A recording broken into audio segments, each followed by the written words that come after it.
పల్లకి వెళ్ళి పల్లకి వెంట వీళ్ళు వెళ్ళాలి. అసలు శాస్త్రం అది. ఈశ్వరుడికి ఆ రోజున అర్చన చేసి పల్లకి పట్టుకుని పల్లకీని తీసుకెడతారు ఉత్తరద్వారంలోంచి. ఆయనతో వెళ్ళాలి. నువ్వు తినే ఉత్తరద్వారంలోంచి వెళితే నీకేం వస్తుంది? ఆయన వెళ్ళిన ఉత్తరద్వారంలోంచి వెళ్ళాలనుకోవాలి. అథవా అసలు నిజంగా వెళ్ళవలసింది ఏమిటంటే ఈశ్వరుడితో వెళ్ళాలి.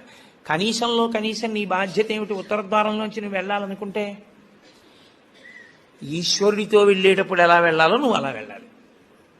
ఈశ్వరుడితో వెళ్ళేటప్పుడు వెళ్ళేవాడు ఎలా వెళ్ళాలి? వైదికంగా వెళ్ళాలి. పైన చొక్కా బనీను ఏమీ లేకుండా ఉత్తరీయాన్ని మాత్రమే కప్పుకుని పంచ గోచీ పోసి కట్టుకోకుండా వెళ్ళకూడదు. గోచీ పోసి కుర్చీళ్లు పెట్టుకుని వెనక్కి దోపుకోకుండా వెడితే మహాపాపం. వేదం పటలపన్నం చెప్తోంది. కాబట్టి కుర్చీళ్లు పెట్టి గోచీ పోసి వెనక దోపి అన్నీ విప్పి ఉత్తరీయం వేసుకుని ఎవరి సంప్రదాయానుసారం వారు తిలకధారణ చెయ్యాలి.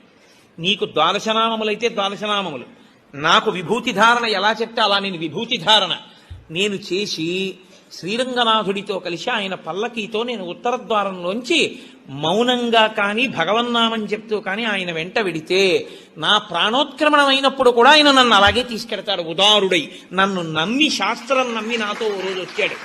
కాబట్టి ఇప్పుడు అలాగే తీసుకెడతానని ఉత్తరద్వారంలోంచి తీసుకెడతాడు. ఇది ఇక ఏమీ చెయ్యలేను, నాకేమీ చేత కాదన్నవాడైనా కనీసం చెయ్యాలి.